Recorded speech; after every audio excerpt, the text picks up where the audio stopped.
Welcome back down to Ice Level. As always, I am your gracious host, James Blennau, and I'm so happy to be back with you to recap this week in college hockey.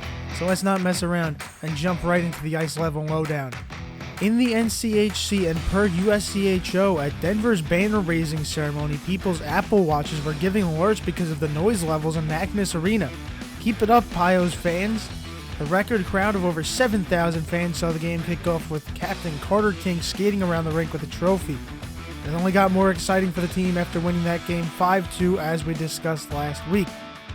Denver Vice Chancellor for Athletics Josh Burlow even said, quote, "We had gotten back from the Frozen Four, we had a celebration for our fans who couldn't be there, and the team immediately started preparing to celebrate the 10th championship in the classiest and most celebratory way possible," end quote. Dedication to grow the game right there from an absolute powerhouse program. In ECAC hockey, Union play-by-play announcer Matt Dubray has an army of Garnet charges behind him as he battles leukemia. After missing the team's home opener versus Army, head coach Josh Haig recognized how important it is for all members of his community to stay together. Quote, "I think we want to be a program that's a family and takes care of each other," Haig said. "He's been here every single day telling our story and we don't get to say thank you. To me, this is more of wanting to see him and spending a little bit of time with him to make sure that he knows how important he is to us," end quote. Matt, the Dan K Show community stands with you in your fight against leukemia, and we hope you'll come back stronger to continue the traditions of Union hockey. In this week's Game of the Week, I told you guys to look out for it. It's the Battle of the Mavericks as number 16 Omaha took on number 18 Minnesota State in Mankato, and boy was it a barn burner.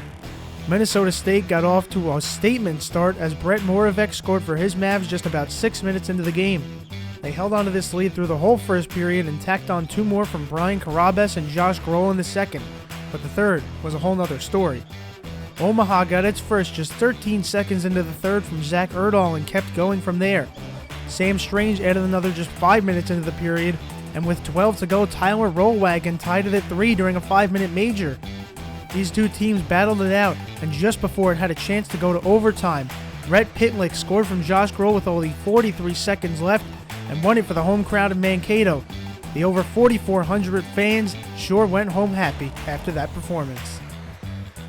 In this week's upset uproar, here come the Sharks. LIU, which is right near my hometown by the way, marched into South Bend and took down number 17 Notre Dame, making them defy the number one rule of college hockey. Not only did they win, they offensively overwhelmed the Irish with 42 shots on goalie Nicholas Kemp and blocked 18 against the Chrome Domes. The Sharks' penalty kill was a solid 3 of 4, keeping the Irish off the board on the power play after the first period.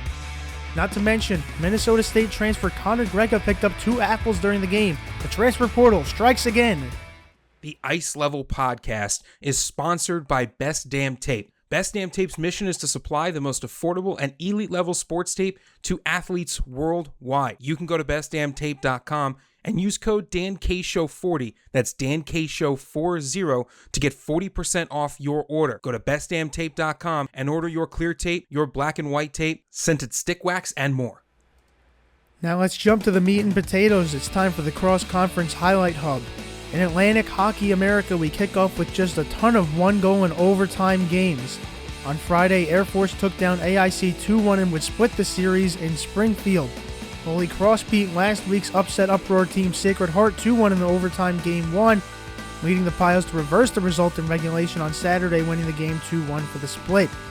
On Saturday, also not to be outdone by their conference cohorts, Robert Morris and Niagara played one of the closest games this week, with RMU taking the extra point in a 4-4 game, winning the shootout only 1-0. In the Big Ten, number 19 Ohio State swept its home-and-home series against Bowling Green. RIT grad transfer Aiden Hansen-Bukata scored a goal and 2 assists in the series, and Gunnar Wolf Fontaine also picked up 2 Genos for himself across the 2 games. The Bucks also looked more like the sponges during those games on defense, picking up 34 blocked shots over the weekend as well. The number 5 Minnesota Golden Gophers swept their state of hockey showdown against St. Thomas this weekend, scoring 13 goals to the Tommies' 3 across the series at Mariucci, with the second game coming at Xcel Energy Center. Jimmy Snuggerud is steadily building his case for Big Ten Player of the Year after 4 assists in the games, and Brody Lamb picked up 4 goals, including a hat trick on Saturday. In the CCHA, Augustana gave a few scares to number 12 St. Cloud State this past weekend, losing both games by only 1 goal at the Huskies' home rink. Despite staying disciplined on special teams and not letting up a single power play goal on 5 attempts, the Vikings couldn't stay hot after sweeping Omaha in their previous series. The conference also saw usual bottom feeders Ferris State beat Bemidji State 4-2 in Ferris, ultimately splitting both teams' first conference games this season. The Beavers goaltender Matthias Scholl bounced back on Saturday with a 3-0 30-save shutout after initially letting up 4 goals on just 19 shots on Friday. In ECAC hockey, Union and RPI began their battle for the Mayor's Cup in a preview of January's official trophy game for the 2 Capital Region rivals. Union took home both the road and home matchups in the series off the back of strong performances by Colby MacArthur with 2 goals and 2 assists, and Ben Mothersbaugh also picking up 3 and 1 across the 2 games. And we can't talk about this weekend in ECAC hockey without mentioning number 11 Quinnipiac's surprising split against New Hampshire. After the Bobcats hung 8 on the Jumbotron with the help of Jeremy Wilmer's 4-point night, Ryan Conby and the Wildcats came back with a vengeance and ran out of M&T Bank Arena with a 3-2 win on Saturday. UNH never lost the lead throughout the game, and junior forward Cy LeClaire broke out for the season with his first 2 points of the campaign in the win. In the Hockey East, number 2 Boston College scored 4 unanswered to beat number 14 Western Michigan at Conti Forum. The usual names showed up on the score sheet yet again, as in BC's 4 straight in the second and third period. Andre Gasso and Teddy Stiga scored and assisted on each other's goals, and the Eagles closed the game with 2 goals from Ryan Leonard, each assisted by Gabe Perreault. No surprises in Chestnut Hill this week, but sometimes that's better than being caught off guard.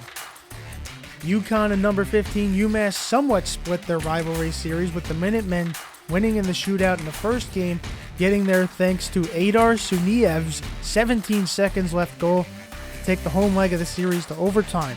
However, the Huskies held on for a 3-2 win in their home leg of the series, holding back a late Minutemen rally from Lyndon Alger and Jack Musa. And last but certainly not least, especially in the polls, the NCHC. Denver is still undefeated as they dismantled Wisconsin in 2 straight home wins, 4-2 and 6-1. Aiden Thompson picked up a goal and 2 assists in the 2 games, while Sam Harris dittoed his numbers, and Matt Davis stopped 56 of the 59 shots that he faced, because of course he did. And the series that so many fans were waiting for did not disappoint. Number 3 BU and number 7 North Dakota split over the weekend, with Nodak earning an incredible 7-2 win in Game 1, scoring 5 in the first period alone. Game 2 was more what fans will remember the series for, though, as the Terriers won a tight 4-3 game, only leading by more than a goal for just 2 minutes the entire night. Cole Iserman, Cameron Berg, and company left the rally for the win, holding back a late Hawks rally led by Jake Livanovich, with 2 minutes left, bringing it within 1, but unable to complete the comeback. We debut a new segment this week. It's time for Hockey History. On October 28, 2000, 24 years and a day before this episode is posted, University of Michigan alum John Madden, no, not that John Madden, scored 4 goals for the New Jersey Devils against Jaromir Jagr's Penguins. Madden, who was mostly known for being a defensive forward, wasn't only making headlines from his individual performance. He was part of the first set of forwards to score 4 goals each in a game since 1922 with his teammate Randy McKay. Yeah, it was not a fun time for Penn's goalies and future Islanders GM Garth Snow and Jean-Sébastien Aubin. Madden and that legendary Devils defense also helped keep Marty Brodeur's sheet clean in the process. Not too bad for a pretty forgotten defensive forward from a powerhouse school like Michigan. The Wolverines, however, have done pretty well honoring Madden and their number 1 tender, Logan Stein, so far this year, averaging only 2.3 goals per game in 6 total played. And now, before this week's Forecheck Forecast, it's time for the USCHO Poll. Drumroll, please. Denver in first with 48 first-place votes. Boston College, Michigan State, Minnesota, and BU follow, with Minnesota receiving 1 first-place vote. North Dakota, Maine, Colorado College, Cornell, and St. Cloud State round out the top 10, with Cornell receiving its usual first-place vote.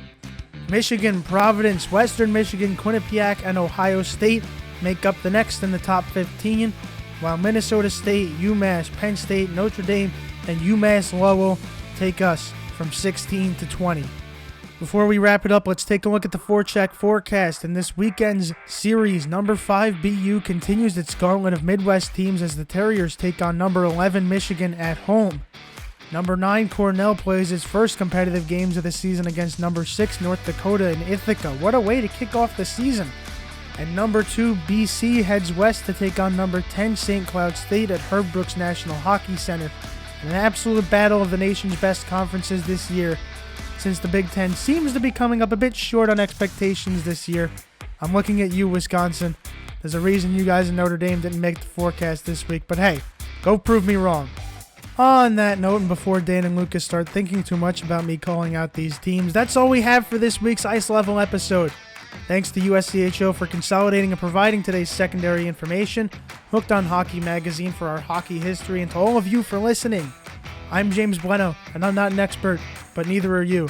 That's why we're going to grow this game together, and I'll see you next week down on Ice Level.